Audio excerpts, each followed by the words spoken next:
말씀 욥기 12장 우리 1절부터 6절까지 우리 하나님의 말씀을 다 같이 자리에서 일어나셔서 읽겠습니다.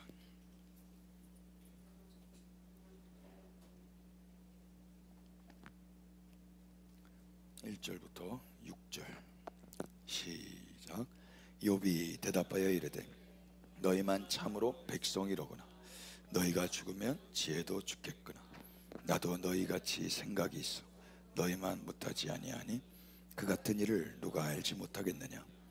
하나님께 불러 아뢰어 들으심을 입은 내가 이웃에게 웃음거리가 되었으니 의롭고 온전한 자가 조롱거리가 되었구나. 평안한 자의 마음은 재앙을 멸시하며 재앙이 실족하는 자를 기다리는구나.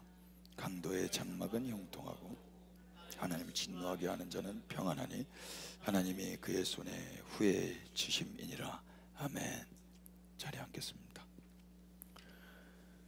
모처럼 이제 3부 예배를 드립니다. 1부 예배 때는 12절까지만 전했고요, 우리 3부 때는 13장 19절까지 전할 예정입니다. 이 말씀도 오늘 아침 제가 7시에 마지막 끝냈는데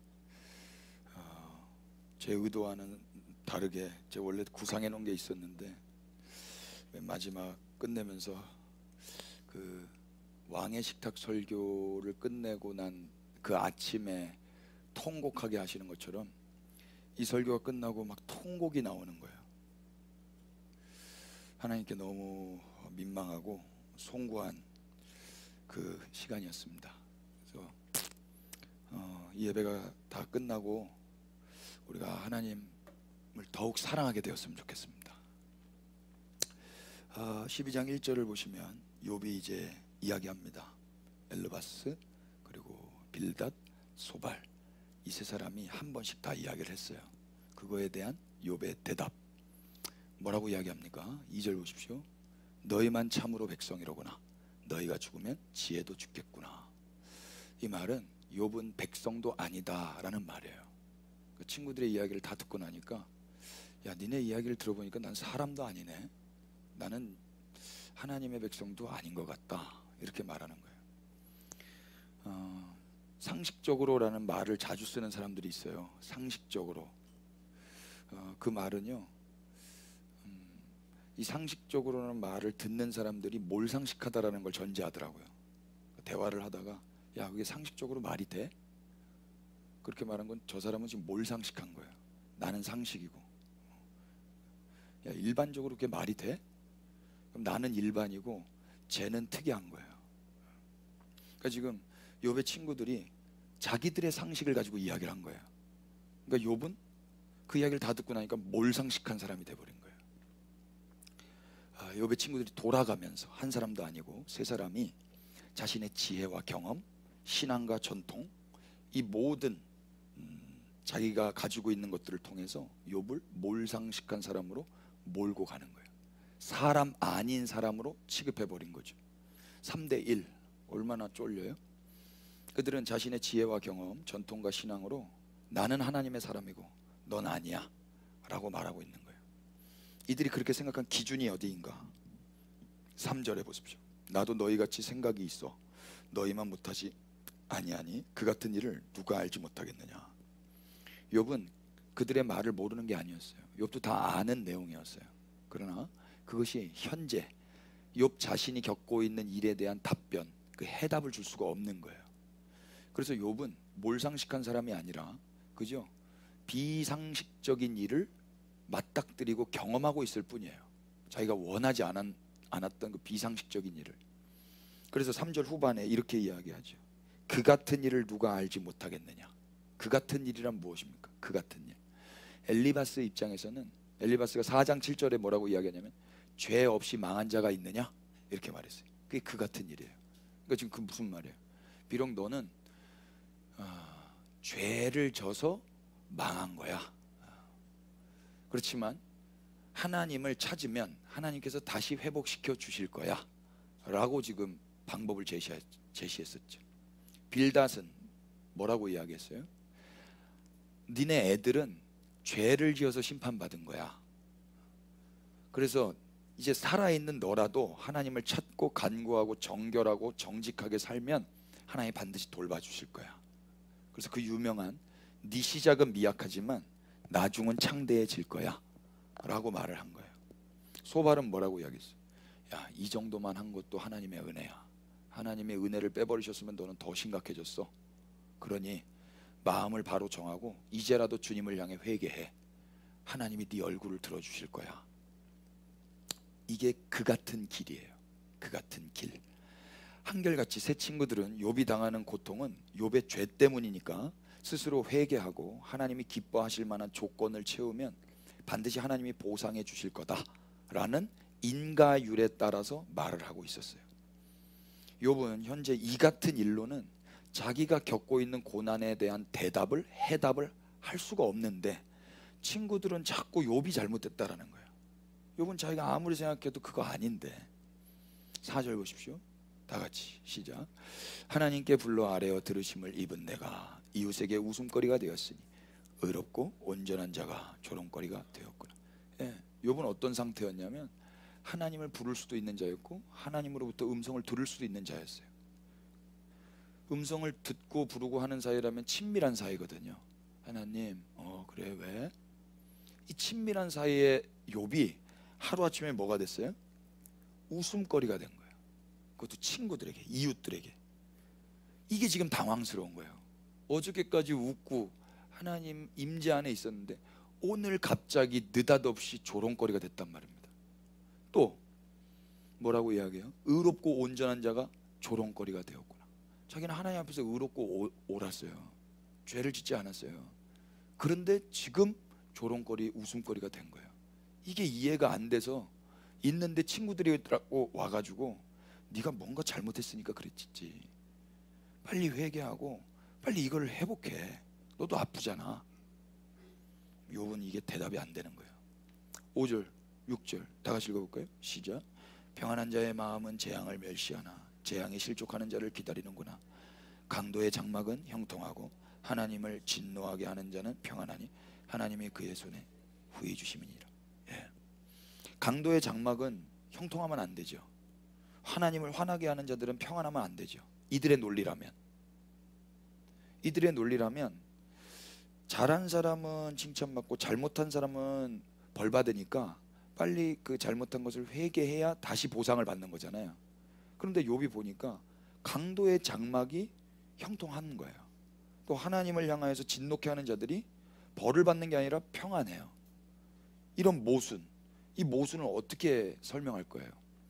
새 친구의 논리대로라면 하나님이 인가율에 의해서 세상을 통치하시지 않는 거예요. 그러니까 만약에 하나님이 인가율에 의해서 세상을 통치한다면 강도는 형통할 수 없고 하나님을 진노케 하는 자들은 평안할 수가 없어야 맞는데 지금 그런 게 현실에 그대로 나타난단 말입니다. 강도도 형통하고 하나님을 진노케 하는 자들도 평안해요. 그래서 7절에는 이렇게 이야기하죠. 이제 모든 짐승에게 물어보라. 그것들이 너에게 가르치리라. 공중의 새에게 물어보라. 그것들이 또한 너에게 말하리라. 땅에게 말하라. 네게 가르치리라. 바다의 물고기도 너에게 설명하리라. 자연세계의 삼라만상을 가지고 지금 이야기를 하는데 이런 일들이 오히려 더 상식적이다라고 이야기를 하는 거예요. 모든 짐승도 알만한 것이고 새들도 물고기도 알만한 것. 뭐예요? 죄 안 짓고 착하게 살면 형통하게 잘 돼야 하는데 그렇지 않다. 이거는 동물도 알고 새도 알고 물고기도 알고 땅도 안다는 거예요. 제가 영상 하나 봤는데요. 집안에서 기르던 강아지가 갑자기 표범이 습격해가지고 물려 죽는 영상이었어요. 그러면 그 개는 무슨 죄를 지어서 갑자기 표범한테 습격당하는 겁니까? 개가 기도가 부족해가지고 습격당하는 겁니까? 강아지가 무슨 죄를 져서 표범에게 습격당하는 거예요? 바다의 참치는 무슨 죄를 져서 오늘 우리의 식탁에 동원 참치로 올라오는 거예요? 땅은 무슨 죄를 지어서 하루아침에 지진으로 갈라지는 거예요? 또 하루아침에 그 땅이 강남처럼 개발돼서 금싸라기 땅이 되는 거예요. 땅이 뭘 했길래? 땅이 기도했나요? 땅이 죄를 졌나요? 이 모든 것은 그 대상들의 어떠함으로 나타난 결과가 아니다라는 거예요. 사진 하나만 띄워주실래요? 이 사진 여러분 유명한 사진인데 치타 3마리가 3마리의 임팔라를 쫓았어요. 띄워주세요. 그런데 지금 임팔라가 1마리밖에 없죠. 그리고 임팔라의 시선이 한 곳을 고정하고 있어요. 무슨 사진이에요? 치타 3마리가 임팔라 엄마하고 임팔라 새끼하고 놀고 있을 때 달려온 거예요. 그런데 엄마가 같이 도망가다가 그냥 서버렸어요. 왜 섰을까요? 자기가 밥으로 먹힌 거예요. 나 먹어. 그럼 지금 이 시선은 어디를 향하고 있을까요? 도망가. 그러면 이 엄마는 무슨 죄를 지어서 갑자기 하루아침에 표범의 밥이 되는 거예요? 또 새끼들은 무슨 칭찬받을 만한 일을 해서 하루아침에 살아나는 거예요? 다음 사진 한번 띄워주실래요? 하이에나 새끼가 톰슨 가젤 새끼를 쫓고 있어요. 톰슨 가젤 눈동자 다음 사진 한번 보실래요? 지금 엄청나게 위협 가운데 있죠. 뒤에 오는 하이에나는 엄청난 설레임 가운데 침을 질질 흘리고 달려오고 있어요. 톰슨 가젤은 무슨 잘못을 해서 하이에나한테 맨날 이렇게 쫓겨댕겨야 되는 거예요? 다음 사진이요. 결국 잡아먹혀요. 이게 동물들한테 물어보라는 거예요. 얘가 회개를 안 해서 그런 거예요? 얘가 기도가 부족한 거예요? 이 모든 건 그 대상들의 어떠함으로 결과가 나타난 게 아니다. 인과율에 따른 게 아니다라는 거예요. 그래서 욥이 9절에 뭐라고 이야기해요? 다 같이 읽어볼까요? 이것들 중에 시작. 이것들 중에 어느 것이 여호와의 손이 이를 행하신 줄을 알지 못하랴. 10절. 모든 생물의 생명과 모든 사람의 육신의 목숨이 다 그의 손에 있느니라. 아멘. 뭐라고 말하는 거예요? 이거 다 여호와의 손이 행하신 거야. 그들이 뭐가 부족하고 그들이 뭘 잘해가지고 이런 결과 저런 결과가 나오는 게 아니고 이 삼라만상의 통치자는 여호와 하나님이셔. 그분은 누구세요? 모든 생물의 생명과 모든 사람의 육신의 목숨이 그분 손 안에 있다라는 거예요. 욥은 이걸 알고 있어요. 욥은. 그런데 친구들은 이걸 알아요, 몰라요? 모르죠. 그래서 욥이 이렇게 일갈합니다. 11절 다 같이 입이 시작. 입이 음식의 맛을 구별한 같이 귀가 말을 분간하지 아니야. 예. 입은 음식의 맛을 구별해요. 짜다, 쓰다, 시다. 그게 입이고 혀예요. 귀는 말을 분간해요. 지금 목소리가 크네, 음악 소리가 좋네.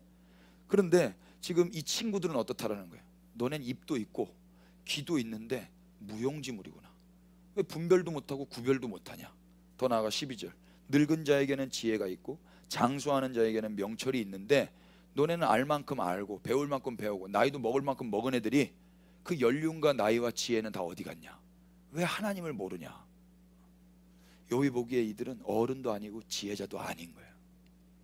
서울대병원 이비인후과 정은재 교수님이 뭐라고 말씀하시냐면 미각 손실의 흔한 원인이 뭐냐면 약물 때문이래요. 약물. 고혈압 약제인 케토프릴도 미각장애를 일으키는 약물로 알려져 있다 그러고 당뇨병, 갑상선 기능 저하증, 내분비 장애 때문에 생길 수 있다고 다른 감각처럼 나이 들면 미각도 차츰 감퇴할 수 있다 그래요. 악성 종양이나 외상이나 방사선 치료나 영양실조나 뭐 이런 것들도 미각 손실의 원인으로 지목되고 있대요. 그러니까 나이 들면 할머니들 간이 세지잖아요. 소금 많이 넣어가지고 간 봐라 근데 막 못 먹고 막 그런 거 있잖아요. 그러니까 지금 이 엘리바스 빌닷 소발은 도대체 뭘 먹고 얼마나 늙은 거예요. 그러니까 입이 있는데 이걸 분별을 못하는 거예요. 혀가 있는데. 특수체육과 장애인 스포츠라는 책에 따르면 청각장애는 대체로 선천적인데 3분의 2는 선천성이고 3분의 2는 후천성인데 그 후천성 청각장애를 유발하는 원인으로는 이것도 상해, 약물 부작용, 그리고 중요한 게 큰 소리에 지속적으로 노출되고 바이러스에 의한 감염이 청각장애의 원인이라는 거예요. 그렇다면 이 엘리바스, 빌닷, 소발은 도대체 어떤 큰 소리에 지속적으로 노출이 되었길래 귀가 있는데도 귀가 먹은 거예요. 이들은 생명의 떡을 먹지 않았고 진리의 복음을 듣지 않았던 것 같아요. 지속적으로. 하나님 앞에서 늘 어린아이처럼 있어야 되는데 하나님 앞에서도 나이가 먹은 거예요. 그러니까 하나님을 모르고 자기들의 전통, 자기들의 경험, 자기들의 어떠함으로 욥을 가르치려고 하고 있잖아요. 미각도 청각도 다 상실해버린 거죠. 우리가 먹고 들어야 할 복음은 뭘까요? 지속적으로 내 귀에 때려 박혀야 할 말씀은 어떤 말씀일까요? 욥의 친구들은 자신의 지혜가 친구의 아픔보다 더 중요했어요. 내 지혜, 내 경험이 아파하고 있는 친구의 그 고통보다 더 중요한 거예요. 이게 안 보이는 거예요.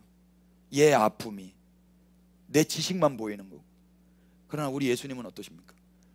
친구들의 영생이 자신의 목숨보다 중요했어요. 그래서 예수님이 친구를 위해 목숨을 주시는 거예요. 상식을 깨는 행동으로 친구를 살린 예수님의 이야기, 그 복음을 들어야 이유 없이 아파하고 있는 친구를 몰상식한 자로 내몰지 않을 수 있어요. 그래야 미각상실, 청각상실이 아닌 진정한 위로자인 친구로 살아갈 수 있단 말입니다. 요한복음 15장을 열어보십시오.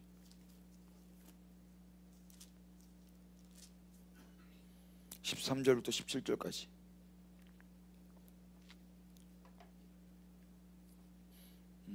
우리 처음부터 끝까지 다 같이 읽으십시다. 사람이 시작.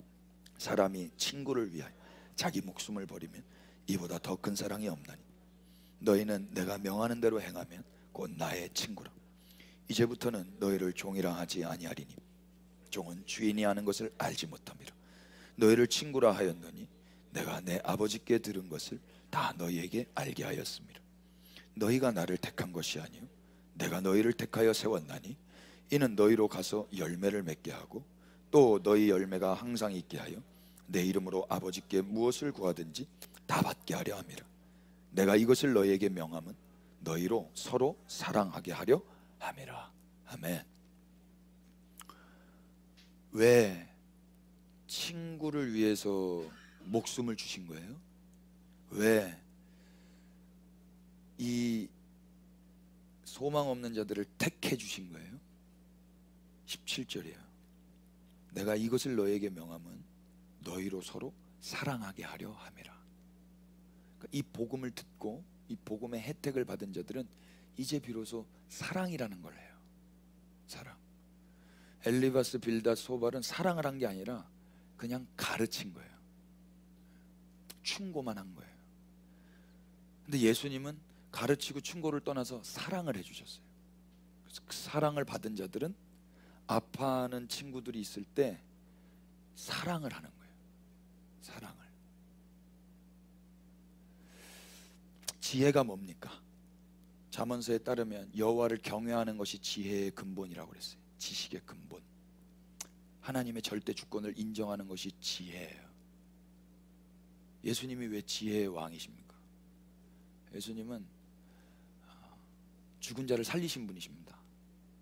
나인성 과부의 아들도 살렸고 나사로도 살렸어요. 그런데 정작 자기 목숨은 살리지 않으세요. 왜냐하면 지혜가 있으시기 때문에 그렇습니다. 하나님이 너 죽어라 했을 때 자기 힘으로 자기 목숨을 살리지 않으세요. 그게 지혜예요. 그게. 헛똑똑이들은요, 나 지난번에 한번 살려봤지, 이번에 내 목숨이니까 더 열심히 살려봐야 되겠다. 예수님 그리 안 그러셨어요. 예수님만 부활하셨습니다. 여러분, 이 말씀에 저는 아멘이 잘 안 나왔어요. 왜냐하면 아까 이야기했듯이 나인성 과부의 아들도 부활했잖아요. 그리고 나사로는 3일이 아니라 4일 만에 부활했어요. 근데 자꾸 예수님만 부활했다 그러더라고요. 여기 부활했는데? 가만 보니까요, 그들은 부활한 게 아니라 복원된 거예요. 살았지만 몇 년 있다 또 죽어요. 우리 주님의 부활은 영원히 사시는 부활이에요. 이 부활은 우리 주님밖에 없어요. 그리고 그 부활이 그분이 첫 열매가 되고 이제 우리에게 또 넘어오는 거예요. 복음이에요. 복음. 근데 이 일 가운데 우리가 그 영원한 생명을 얻는 데 있어서 우리가 뭘 했습니까? 아무것도 한 게 없어요.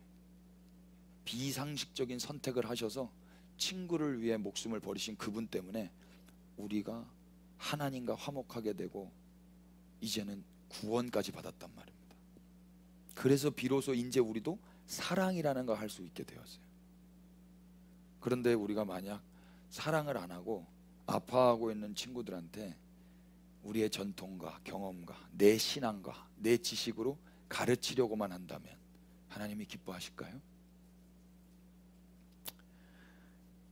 기독교 신앙은 이해할 수 없는 고통을 자신의 열심으로 변화시키기 위해서 애쓰는 것이 아니라 이 모든 것이 다 여호와의 손이 하셨다라고 믿으면서 잠잠히 그분을 바라보는 거예요.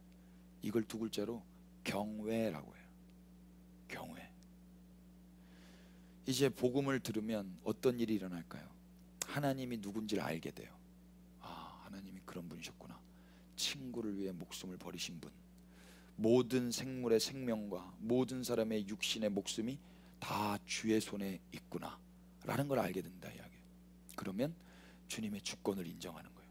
내 삶에 어떤 일이 온다 할지라도 잠잠히 그분의 주권을 인정하면서 살아요. 이게 경외의 삶인 거예요. 이 경외의 삶이 아닌 삶은 뭐예요? 떨긴 떠는데 하나님을 두려워 떨면서 주님 앞에서 사는 게 아니라 호들갑을 떠는 거예요.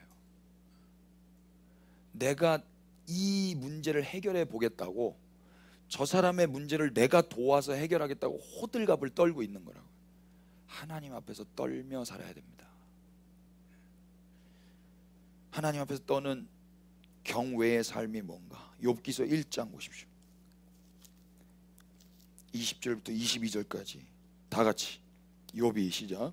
욥이 일어나 겉옷을 찢고 머리털을 밀고 땅에 엎드려 예배하며 이르되 내가 모태에서 알몸으로 나왔사온즉 또한 알몸이 그리로 돌아가올지라. 주신 이도 여호와시요 거두신 이도 여호와시오니 여호와의 이름이 찬송을 받으실지니이다 하고 이 모든 일에 욥이 범죄하지 아니하고 하나님을 향하여 원망하지 아니하니라. 아멘. 이게 경외예요. 욥은 이미 승리했어요. 승리했지만 아픈 거예요. 승리하고 이제 마귀는 떠났어요. 사탄은 떠났다고요. 그리고 친구들이 왔어요.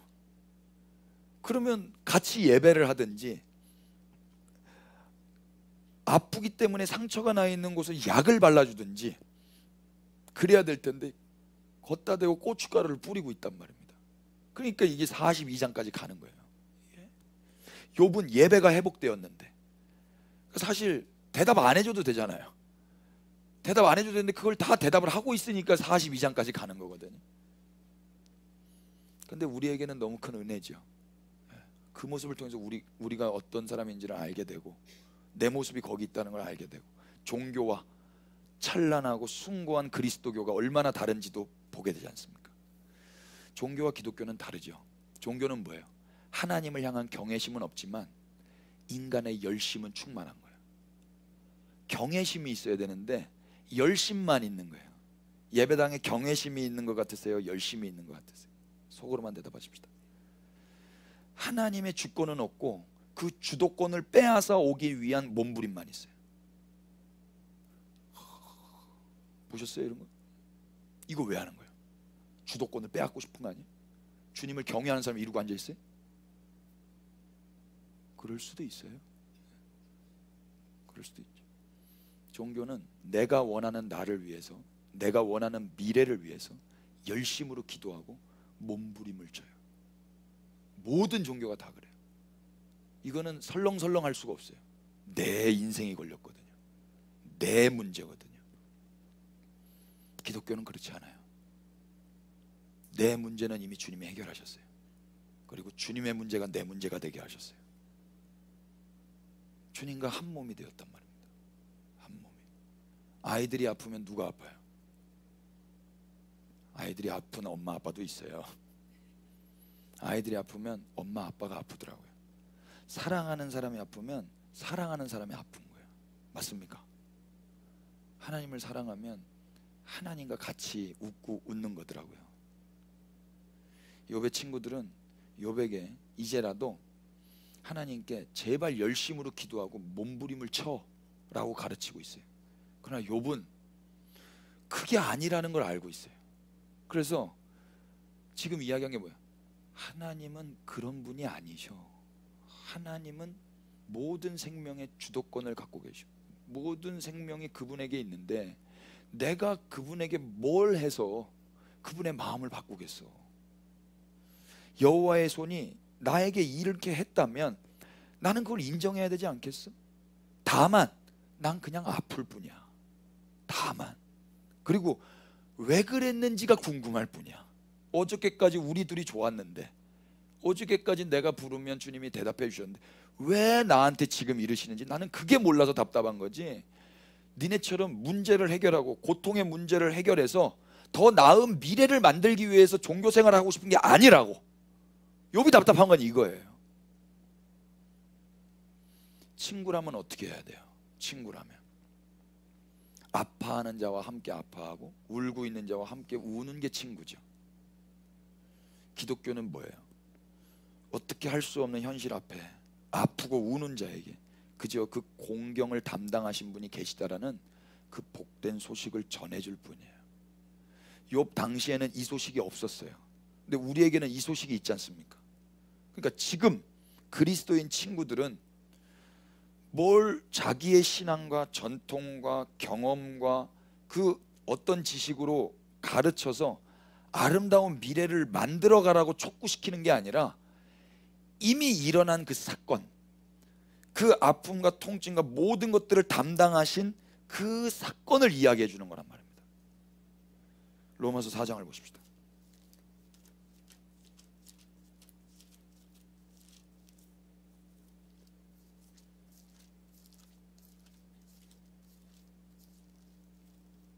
이 절 다같이 만일 시작 만일 아브라함이 행위로서 의롭다 하심을 받았으면 자랑할 것이 있으려니 하나님 앞에서는 없는. 아멘.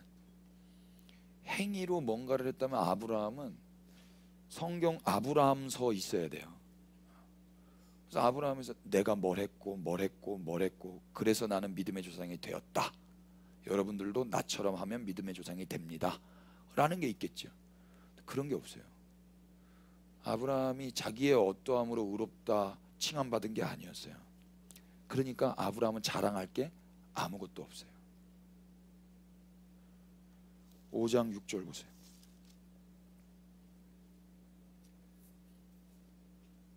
다 같이 우리가 시작. 우리가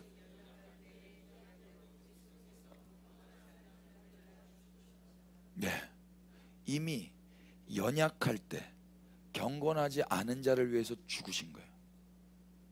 근데 친구들은 자꾸 뭘 이야기하는 거예요?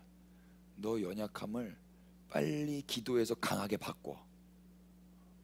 너의 경건하지 않음을 빨리 회개해서 경건하게 바꿔. 그래야 네가 이 고통의 문제에서 해결받을 수가 있어. 이건 예수 그리스도의 십자가와는 정반대의 이야기인 거예요. 십자가는 경건하지 않았을 때, 연약했을 때 예수님이 십자가에서 다 죽음으로 이걸 이루셨다라는 소식이에요. 이 소식. 그러니까 내가 뭘 한 게 아니라 그분이 뭘 하신 거죠. 그렇기 때문에 이 소식을 들은 자는 자랑할 게 있겠습니까? 자랑할 게 없죠. 그분만 자랑하는 거죠. 우리가 받은 은혜가 이거예요. 욥에게는 이런 친구가 없었어요. 경건하지 않은 자를 위하여 죽어주는 친구, 연약한 자를 위해서 죽어주는 친구가 욥에게는 없었는데 우리에게는 이 친구가 계신 겁니다. 경건하지 않은 우리를 위해서 죽어주신 분, 그분이 바로 예수님이십니다. 그렇다면 이제 우리는 어떻게 살아야 돼요? 5장 10절 보세요. 우리가 다 같이 시작. 우리가 원수 되었을 때 그의 아들의 죽으심으로 말미암아 하나님과 화목하게 되었은즉 화목하게 된 자로서 더욱 그의 살아나심으로 말미암아 구원을 받을 것이냐. 그뿐 아니라 이제 우리로 화목하게 하신 우리 주 예수 그리스도로 말미암아 하나님 안에서 또한 즐거워하는. 아멘. 원수가 되었었을 때 아들의 죽으심으로 말미암아 하나님과 화목하게 되었대요. 이미 이루어졌어요. 이제 화목하게 된 자로서는 더욱 그의 살아나심으로 말미암아 구원을 받을 거래요. 대체로 부활절이 끝나고 나면은 신앙의 여정이 다 끝난 것처럼 방전이 돼요. 사순절부터 고난주간에서 너무 달려왔기 때문에 부활절 이후로 그냥 퍼지는 거, 쉬는 거, 휴가 가는 거예요. 그러니까 부활절 이후에는 옷을 무슨 색깔 입어도 상관없고 꽃놀이를 가도 되고 야외를 가도 돼요. 그러니까 방전이 돼요. 성경 보세요. 죽으심으로 말미암아 어떤 일이 일어나냐면 하나님과 화목해야 되는 일이 일어나요. 이 십자가에서 이루어지는 일이에요. 그런데 더 나아가서는 살아나심, 이걸 두 글자로 뭐라 그래요? 부활. 부활로 인하여서는 구원을 받는 거예요. 구원을. 그러니까 사순절 끝나고 부활절 한 번 빵 하고 기뻐하고 끝나는 게 아니라 그 부활로 인해서 구원을 받으니까 그 부활 이후에는 구원의 삶을 사는 거예요. 대체로 이렇게 안 살아요. 이미 십자가에서 구원 다 받아버렸어요.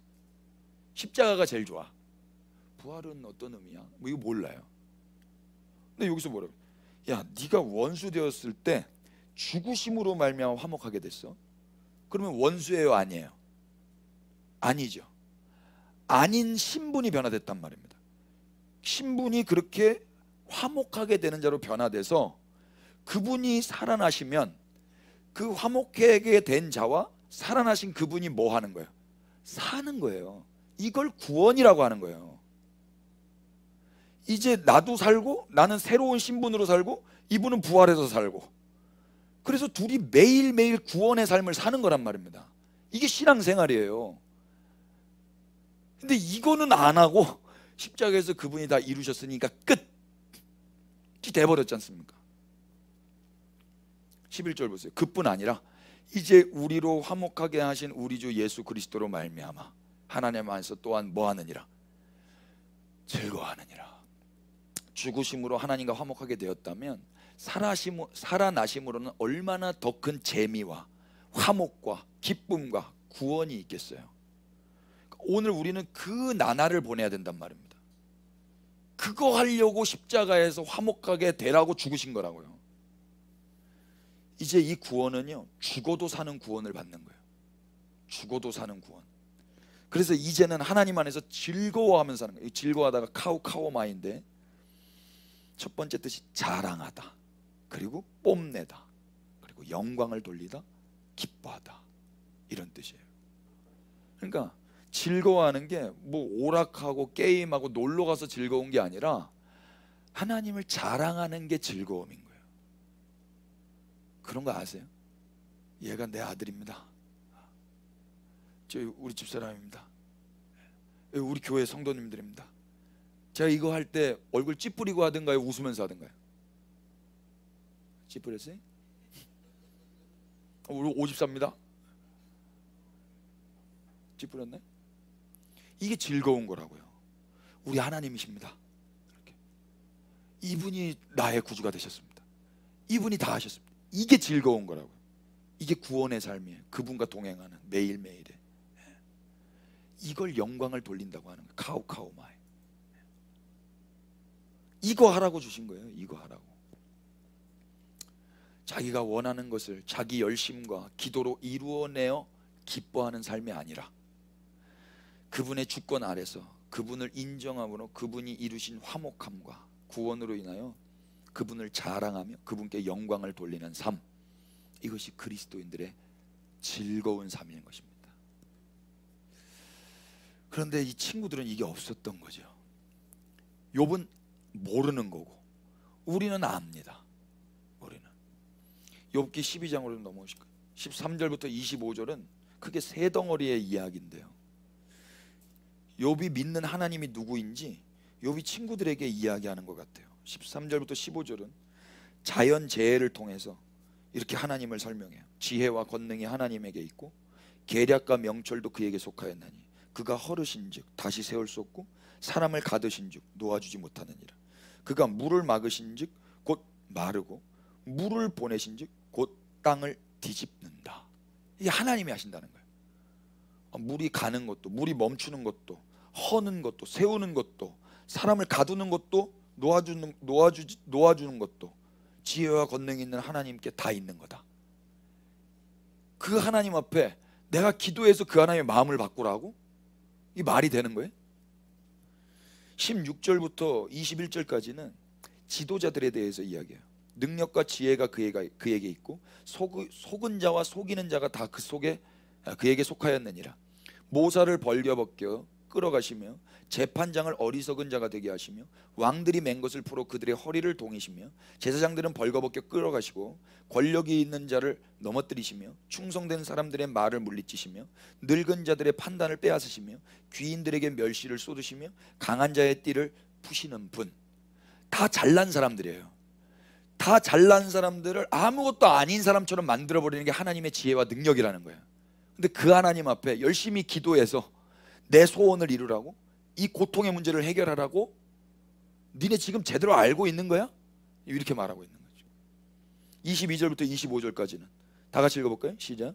어두운 가운데서 은밀한 것을 드러내시며 죽음의 그늘을 광명한 대로 나오게 하시며 민족들을 커지게도 하시고 다시 멸하게도 하시며 민족들을 널리 퍼지게도 하시고 다시 끌려가게도 하시며 만민의 우두머리들의 총명을 빼앗으시고 그들을 길 없는 거친들에서 방황하게 하시며 빛 없이 캄캄한 데를 더듬게 하시며 취한 사람같이 비틀거리게 하시느니라.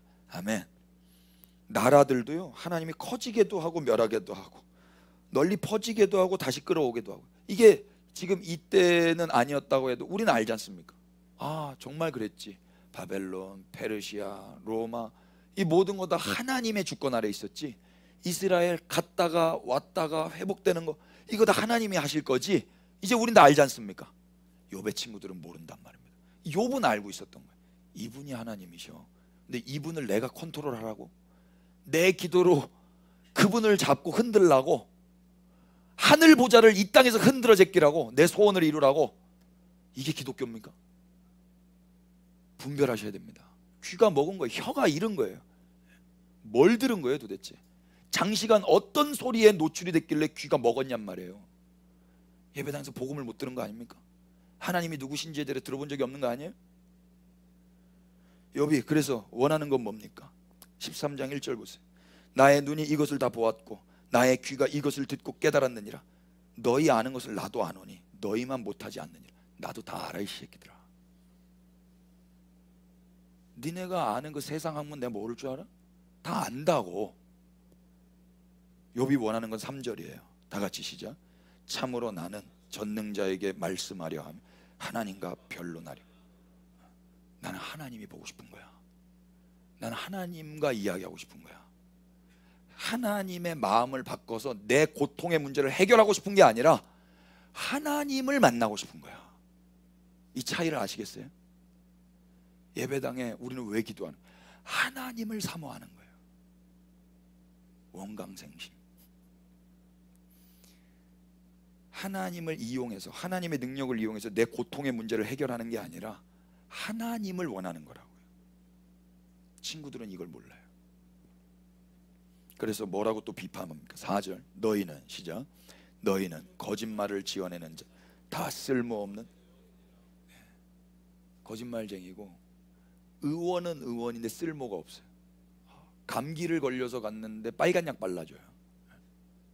코로나 걸려서 갔는데 변비약 줘요. 뭐 이 잘못된 거 아닙니까? 너네는 진단도 잘못되니까 처방도 잘못되는구나. 니넨 돌팔이다. 욥이 지금 이야기하는 거예요. 하나님을 만나야 해결되는 걸 이들은 얄팍한 인간의 열심으로 문제만 해결하라고 가르쳐주고 있는 거예요. 문제. 예배당이 그런 거 가르쳐서야 되겠습니까? 자녀들한테 그렇게 가르치면 되겠어요? 자녀들한테? 오늘 우리는 분별력이 있는가 자기에게 자문자도 해보세요. 문제 해결을 위해 열심을 내라는 가르침이 얼마나 돌팔이 의사의 말인가 우리는 분별할 수 있냔 말입니다. 고통의 문제를 해결하기 위해서 하는 노력들은 다 쓸모없는 짓임을 욥은 알고 있어요. 야, 그건 쓸모없는 짓이야. 근데 그걸 나보고 하라고 셋이나 돌아가면서 이야기를 해? 이 아픈 사람한테? 13절 한번 보십시오. 아니 6절부터 보십시다. 너희는 나의 변론을 들으며 내 입술의 변명을 들어보라. 너희가 하나님을 위하여 불의를 말하려느냐? 그를 위하여 속임을 말하려느냐? 너희가 하나님의 낯을 따르려느냐? 그를 위하여 변론하려느냐? 하나님이 너희를 감찰하시면 좋겠느냐? 너희가 사람을 속임같이 그를 속이려느냐? 만일 너희가 몰래 낯을 따를진대 그가 반드시 책망하시리니 그의 존귀가 너희를 두렵게 하지 않겠으며 그의 두려움이 너희 위에 임하지 않겠느냐? 너희의 격언은 재 같은 속담이요 너희가 방어하는 것은 토성이니라. 13절 시작. 너희는 잠잠하고 나를 버려두어 말하게 하라. 무슨 일이 닥치든지 내가 당하리. 너무 멋있지 않아요? 닥쳐라. 무슨 일을 당하든지 내가 당하겠다. 나는 하나님을 만나야 되겠다. 방법, 야, 너 고통의 문제 해결하려면 회개해야 돼. 너 조금이라도 더 나은 미래를 원한다면 하나님 앞에 뭔가 잘못한 거 빨리 청산해야 돼. 여러분 그거 아닌 거예요. 무슨 일을 당하든지 내가 당한다. 나는 하나님 앞으로 나아간다. 제발 나한테 더 이상 괴롭히지 마라. 죽어도 나는 하나님 앞으로 전진이다. 너무 멋있어요. 욥은 용단을 내려요. 무슨 일이 닥치든 내가 당하겠다. 그의 앞에서 뭐라고 이야기합니까? 14절. 내가 어찌하여 내 살을 내 이로 물고 내 생명을 내 손에 두겠느냐. 내 살을 내 이로 무는 거예요 지금. 그들이 봤을 때는 야 그럼 왜 그러고 있어? 이걸 왜 하는 거야? 또 내 생명을 내 손에 두는 거예요. 목숨을 건 모험을 시작하겠다라는 거예요.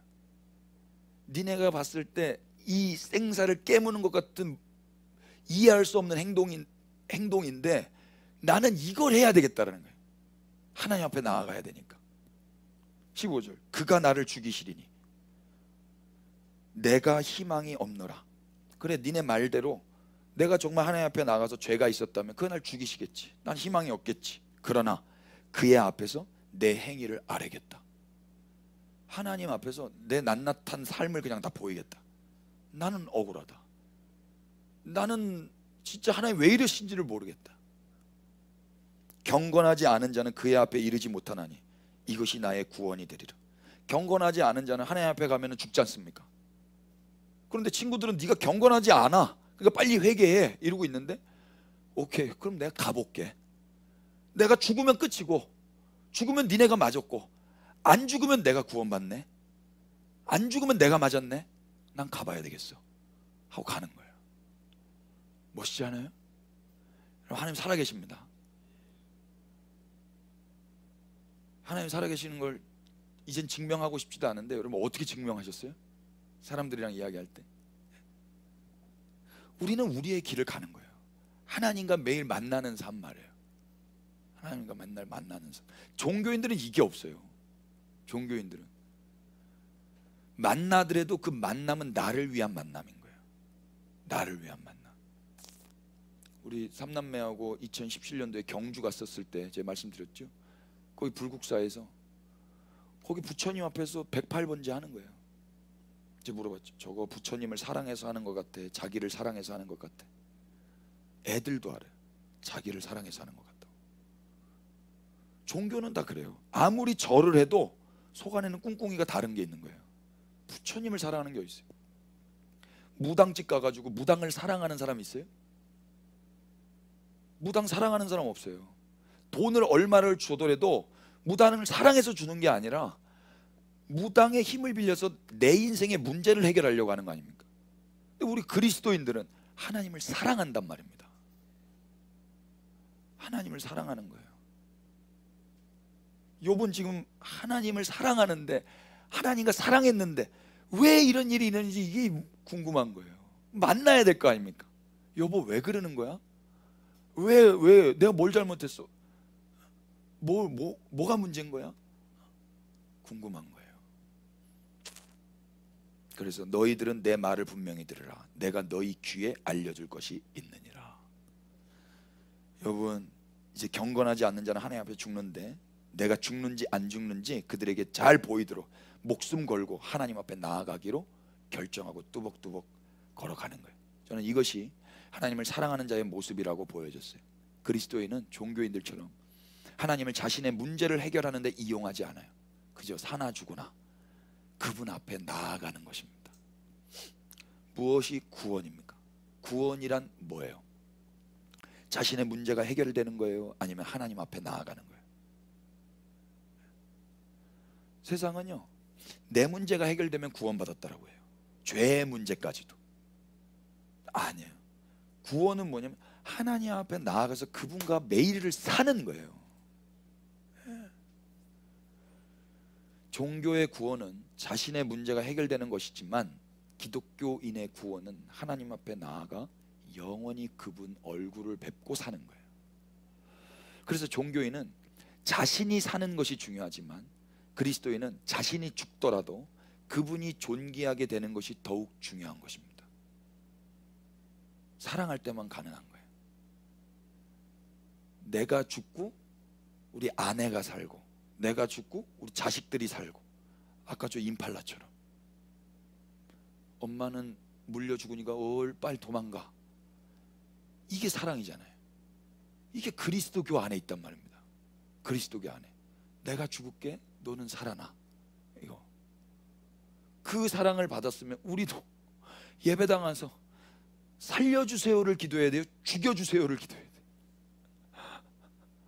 죽여주세요까지는 않더라도 주님, 제가 죽더라도 주님은 영광을 받으셔야 됩니다. 욥은 그러고 있는 거예요. 친구들은 내가 주님 앞에 경건하지 않은 자가 가면 죽는다고 이야기합니다. 그러나 나는 주님을 보고 싶습니다. 가는 거예요. 예수님이 그렇게 사셨죠. 자신의 죽음으로 하나님을 영화롭게 하셨고 우리까지도 영화롭게 하셨어요. 요한복음 12장을 넘겨보십시오.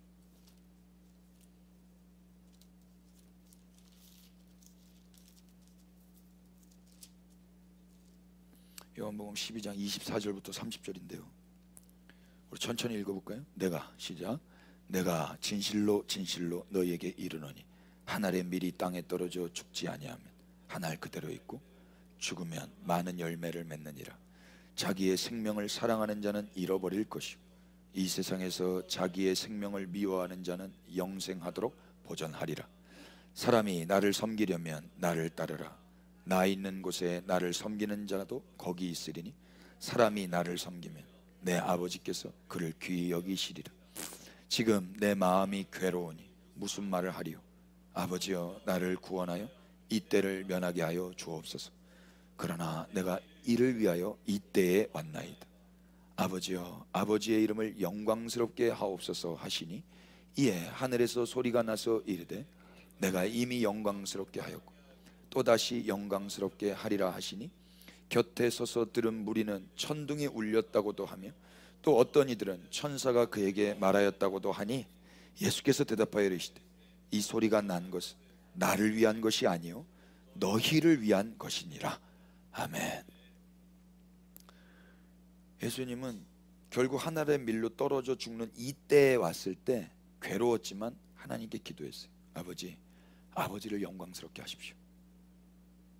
그 천둥 소리가 났어요.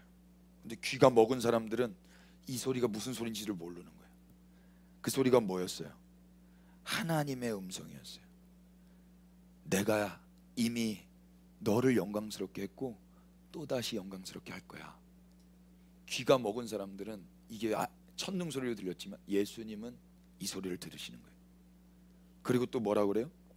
예수께서 그 소리 앞에 이 소리가 난 건 나를 위한 게 아니라 너희를 위한 거예요. 귀 먹은 너희들을 위하여, 경건하지 않은 너희들을 위하여, 원수 같은 너희들을 위하여 이 소리가 났다는 거예요.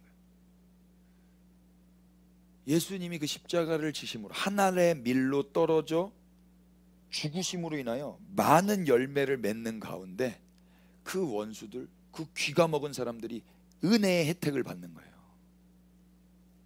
사랑이죠. 이제 우리도 이렇게 살라고 도전받고 있는 겁니다. 하나님이 초대하고 계시는 거예요. 내 아들, 내 교회, 내 사랑 받은 교회는 이렇게 살아야 된단다. 예수님의 은혜로 열매가 맺혀진 자의 고백을 성경 안에서 들어보죠. 빌립보서 1장 15절을 보십시오. 이 사람은 우리랑 똑같은 성정의 사람이에요. 예수님에 의해서 그 열매, 영광스러운 열매가 되었어요. 이 사람이 뭐라고 고백하는가 보세요. 이 사람의 고백이 우리의 고백이어야 할 것입니다. 아멘 합시다. 15절 어떤 이들은 투기와 분쟁으로 어떤 이들은 착한 뜻으로 그리스도를 전파하나니 이들은 내가 복음을 변증하기 위하여 세우심을 받은 줄 알고 사랑으로 하나 그들은 나의 매임에 괴로움을 더하게 할 줄로 생각하여 순수하지 못하게 다툼으로 그리스도를 전파하느니라. 그러면 무엇이냐?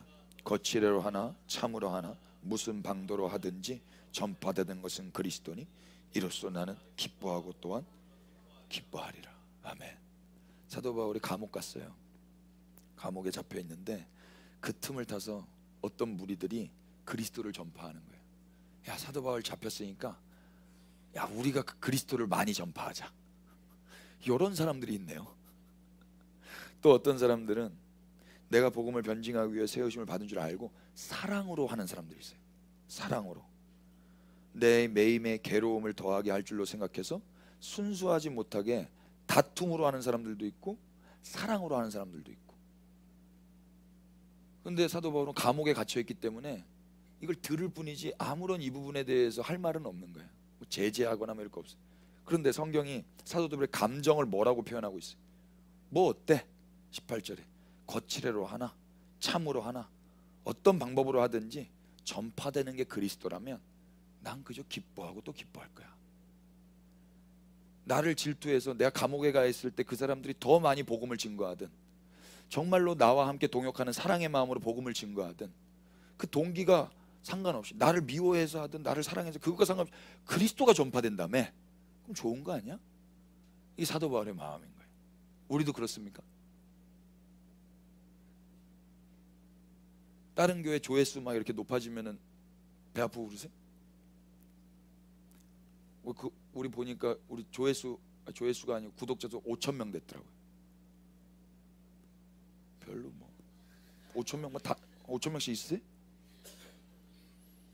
개척교회인데 5,000명 있으면은 다른 개척교회가 축하해주고 막 그러죠.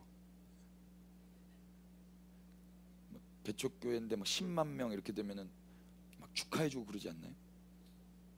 저 뭔가 이상한 게 있어. 저기 이상해. 뭔가 쟤네는 뭐 신비로운 게 있고 거기 가면 안 돼. 뭐 이렇게 하지 않나요? 바울은 안 그랬다는 거예요. 더 나아가서 19절 보십시오. 이것이 너희의 간구와 예수 그리스도의 성령의 도우심으로 나를 구원에 이르게 할 줄로 아는 거로 다 같이 시작.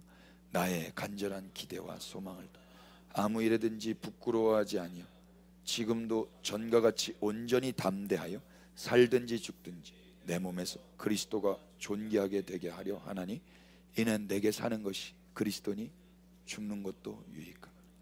아멘. 이 고백이 여기에 나오는 거예요. 바울은 그리스도만 전파되면 그저 기뻤어요.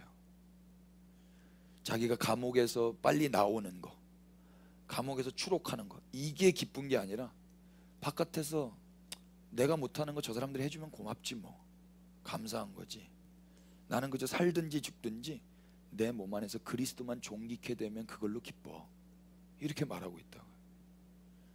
바울은 자신을 음해하는 자들이 지금 자기가 감옥 가 있을 때 자기의 빈자리를 꿰차고 들어와서 열심히 그리스도를 증거했어요. 그들을 처단하기 위해서 몸부림치지 않았어요. 그들을 제재하기 위해서 몸부림치지 않았다고요. 바울은 감옥의 고통에서 추록하는 것이 인생의 목적도 아니었고 하나님 앞에 기도 제목도 아니었어요. 하나님, 이 감옥을 언제 풀어주시겠습니까? 난 복음 증거하는 사람 아닙니까? 이런 명분을 가지고 하나님께 기도하러 나가지 않았다고요. 그저 그는 어떤 일을 자기가 당하든지 여전히 감옥 안에 있으면서 내 몸 안에서 그저 그리스도만 존귀케 되면 좋겠다라고 소원하고 있어요. 결론에 도달해야 될 것 같습니다. 우리는 각자에게 이 질문을 해봐야 될 것 같아요. 욥은 친구들의 신앙 체계를 믿지 않았어요. 친구들이 말하는 그 원리들, 친구들이 말하는 그 자기들만의 신앙 세계를 믿지 않았죠. 그래서 종교적 열심과 행위로 문제를 해결하려고 하지 않았어요. 다만 끝까지 죽음 앞에서도 하나님 앞으로 나아가기로 결정하고 뚜벅뚜벅 걸어갔죠. 욥의 모습이었어요. 그렇다면 오늘 우리는 어떻게 살아야 돼요? 뭘 붙들 거예요? 원수가요, 우리의 죄를 지적할 때, 예를 들어서 너 이거 죄 졌지? 우리 어떻게 살 거예요? 욥의 친구들도 있고 욥도 있어요. 욥의 친구들은 뭐라고 이야기할까? 빨리 회개해, 빨리 십자가로 달려가. 우리는 이제 십자가 이후에 사는 사람들이에요. 우린 뭘 붙들어야 돼요? 내가 뭘 해가지고 내 인생을 해피하게 바꾸기 위해서 열심히 기도하는 거예요? 주님이 행하신 그 일을 바라보는 거예요. 표면적으로는 미세하게 비슷해 보일 수도 있어요. 욥이 하나님 앞에 나아가는 모습이나 그들이 열심히 회개하고 기도하라고 했던 그 모습이나 비슷할 수 있단 말입니다. 근데 이건 완전 다른 거예요. 완전. 예배는 하나님 앞에 나아가는 겁니다. 기도는 하나님께 드리는 거예요. 동기와 목적은 사랑이어야 할 것입니다. 두려움이나 근심이나 걱정으로 말미암아는 아닙니다. 아무 유익도 없을 것입니다. 인과응보로 갈 것인가, 선행과 회개로 문제 해결을 애쓸 것인가, 아니면 이미 십자가에서 다 이루신 주님을 믿으며 그분의 얼굴 앞으로 나아갈 것인가. 무슨 일이 닥치든지 내가 당하리라. 그분을 신뢰함으로 무슨 일이 닥치든지 내가 당하리라 하고 그분 앞으로 나아가는 거예요. 원수는 그때 바닥을 칠 겁니다. 야, 저거 종교의 행위로 가야 되는데 담대하게 보좌 앞으로 나아가네. 무슨 일을 당하든지 나는 그분 앞으로 나아갈 거야. 이게 신앙이란 말이에요. 어떻게 우리가 이 일을 걸어갈 수가 있는 거예요? 예수 그리스도께서 십자가에서 이미 이루셨지 않습니까? 화목하게 하셨고 살아나셔서 구원을 이루신다지 않습니까? 그러니까 그분을 신뢰함으로 그분 앞에 나아가야죠. 질문해 보세요. 우리의 회개는 내가 살기 위함이에요, 죽기 위함이에요? 종교인들은 다 살기 위해서 회개하는 거예요. 근데 아까 요한복음에서 뭐라 그랬죠? 다시 한번 보실래요? 요한복음 12장에 예수님이 뭐라고 말씀하세요? 누구든지 자기의 생명을 사랑하는 자는 어떻게 돼요? 잃어버려요. 그러나 세상에서 자기의 생명을 미워하는 자는 영생하도록 보존하신대요. 회개는 왜 하는 거예요? 자기 생명을 미워하기 위해서 회개해요? 자기 생명을 사랑해서 회개해요? 자기의 생명을 사랑하니까 회개하는 거 아닙니까? 친구들도 욥한테 야, 너 더 좋은 미래를 만들어야지, 그러니까 빨리 회개해라고 하는 거잖아요. 그건 아니란 말입니다. 오늘날 우리가 열심히 기도하고 회개하는 게 내 이 생명을 사랑해서 하는 거라면 그건 예수님의 가르침과 정반대란 말이에요. 맞아요? 우리가 험한 십자가를 붙드는 이유는 살기 위함인지 아니면 그 하나님 한 분으로 만족하며 세상에서 죽기 위함인지 우리에게 질문해 봐야 되는 거예요. 저는요, 우리 그리스도의 몸된 교회의 소망이 자신의 문제 해결이 아니라 우리의 어떠함 속에서도 우리 몸에서 그리스도가 존귀하게 되기를 원하는 것이 되었으면 좋겠어요. 제가 이걸 써놓고 엉엉 울었어요. 그냥 제가 여지껏 안 그런다고 했는데도 너무 주님 앞에 부끄러운 거예요. 이 소원이 없는 거예요. 이 소원이 주님 앞에 나아가려는 목적이 성경과는 정반대인 거예요. 너무 부끄럽고 죄송한 거예요. 내게 사는 것이 그리스도니 정말 나의 죽음도 유익함인가? 만약 그렇다면 우리에게 있는 고통의 문제가 해결되고 안 되고는 그리 심각한 문제는 아닙니다.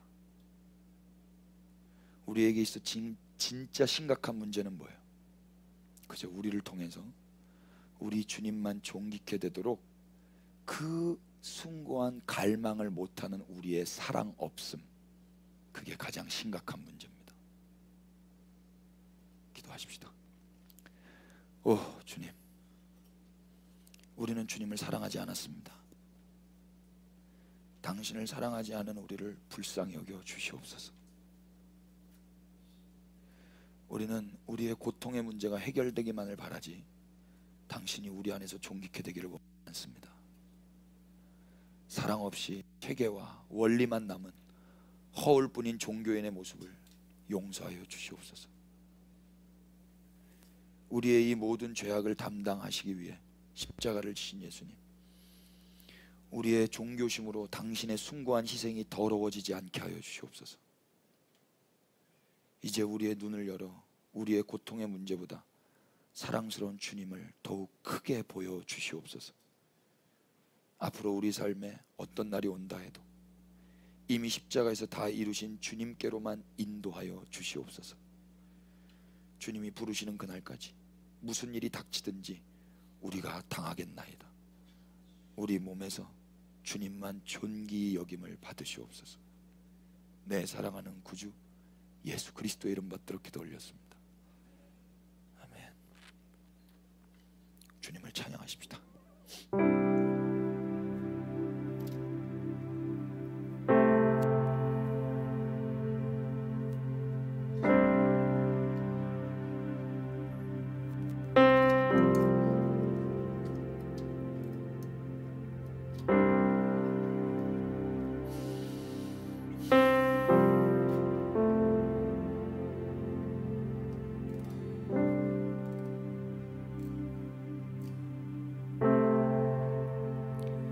깊은 절망의 수렁 가운데 주님께 닿을 수 없던 우리,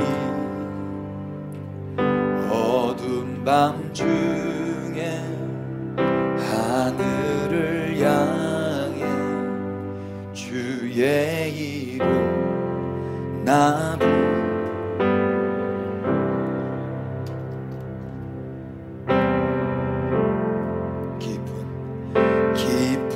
절망의 수렁 가운데 주님께 닿을 수 없던 우리, 어두운 밤 중에 하늘을 향해 주의 이름 나 어둠을 뚫고 오신 그 사랑, 나의 절망 거두셨네. 주님의 공로 다 이루셨네. 주 예수 나의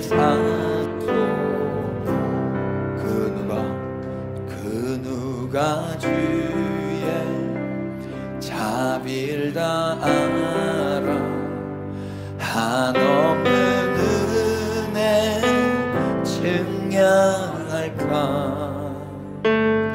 영광을 떠나 이 땅에 오신 죄가 되신 구주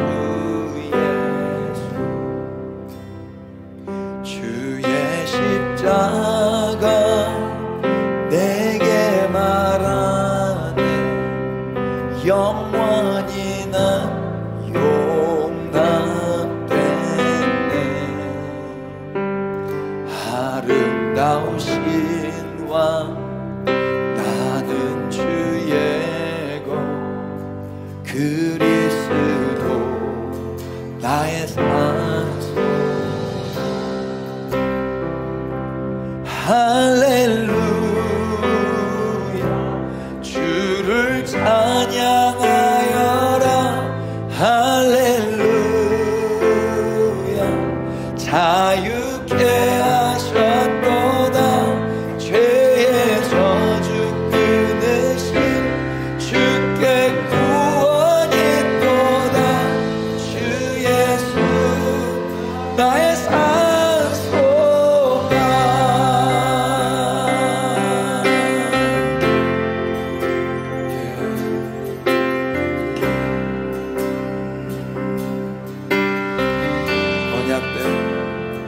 언약된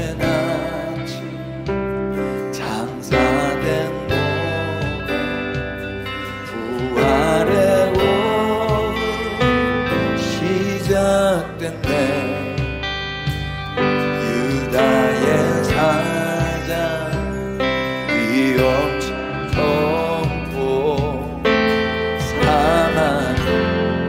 우리 주님을 경외하면서 우리 일어나서 선포하십시오. 언약된 아침, 언약된 아침, 장사된 몸에 부활의 호흡 시작됐네. 유다의 사자 위엄찬 선포 사망 무너졌고 이제 사망은 무덤이 더는 우리를 주장할 수 없네.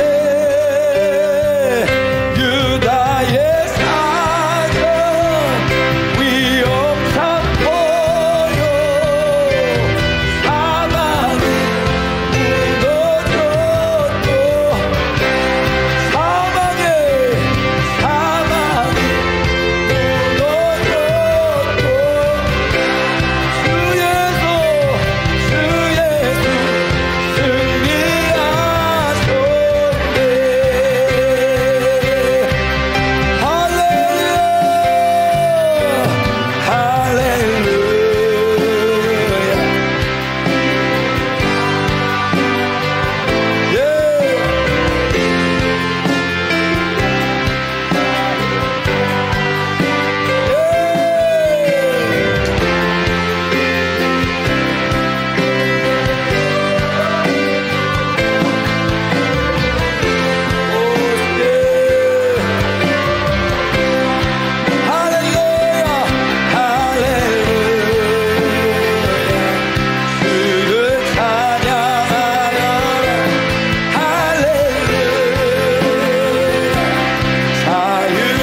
멸시천대받은 주의 십자가에 나의 마음이 끌리도다.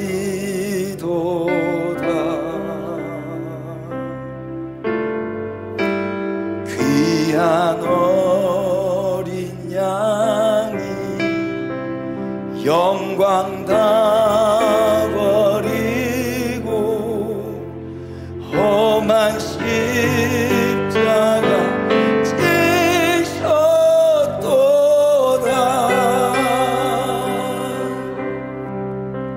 험한 십자가에 주가 흘린 피를 믿는 마음으로 바라보니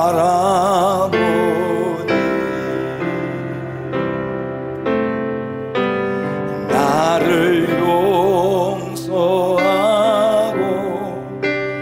내 죄 사시려 주가 흘리신 보혈일세.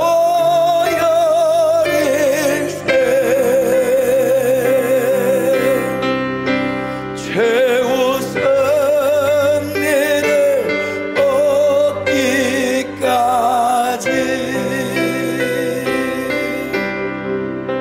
주의 십자가 사랑하니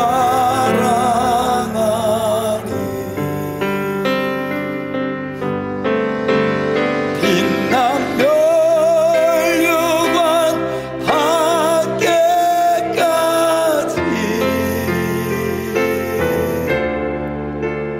험한 십자가 붙들겠네.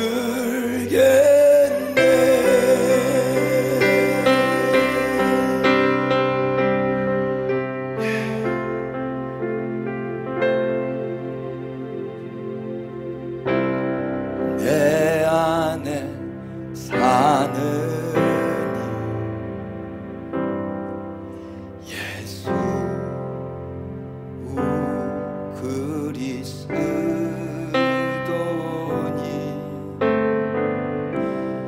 나의 죽음도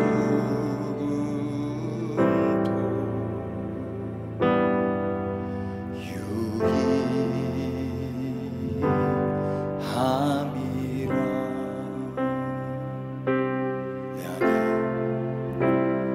내 안에 사느니 예수 그리스도니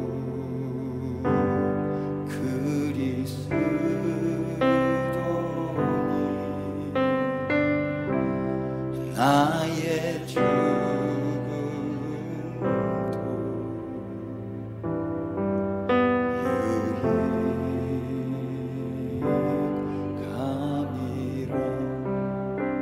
다시 한번 내 안에 사느니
생명 또 내 길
나의 죽음도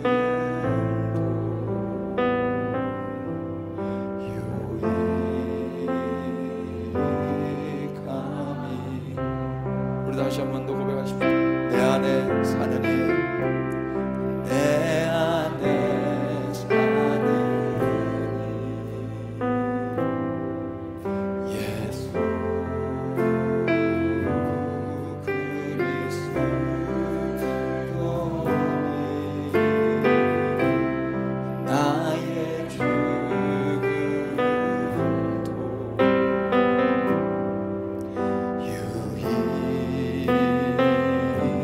유익함이.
문제 해결만을 위해서 주님께 나아갔던 것들을 부끄러워할 줄 알게 하옵소서. 내 안에 살든지 죽든지 그리스도만 존귀케 되기를 소원하는 그 새 마음을 주님이 주시기 위하여 십자가에서 피 흘리신 그 은혜와 사랑을 기억하게 하옵소서. 이제는 다른 삶을 살라고, 이제는 나와 함께 구원의 삶을 살라고 죽으시고 부활하신 예수님을 기억하게 하옵소서. 그리스도인답게 세상에서 구별되고 하나님의 사람들답게 무슨 일을 당하든지 내가 당하리라. 예수님 당신이 십자가를 넉넉히 짊어지셨던 그 모습 본받아 우리도 험한 십자가 사랑하며 살아가게 하여 주시옵소서.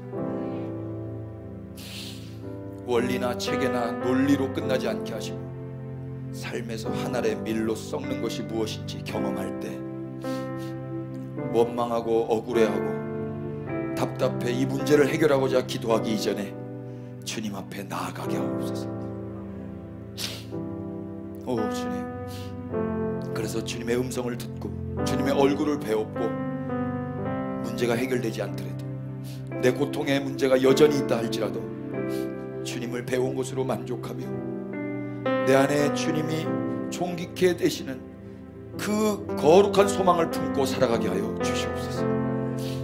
그런 그리스도의 몸된 교회가 되어지기를 소망합니다. 이름값하는 교회로 살아가게 하여 주시옵소서. 예 주님, 이 시간 고통과 아픔 가운데 계시는 하나님의 사람들을 친히 찾아가셔서 위로하여 주시고 그들의 몸 안에서 살든지 죽든지 주님만 존귀케 되시옵소서. 그렇게 하실 우리 구주 예수님 이름 받들어 기도 올렸습니다.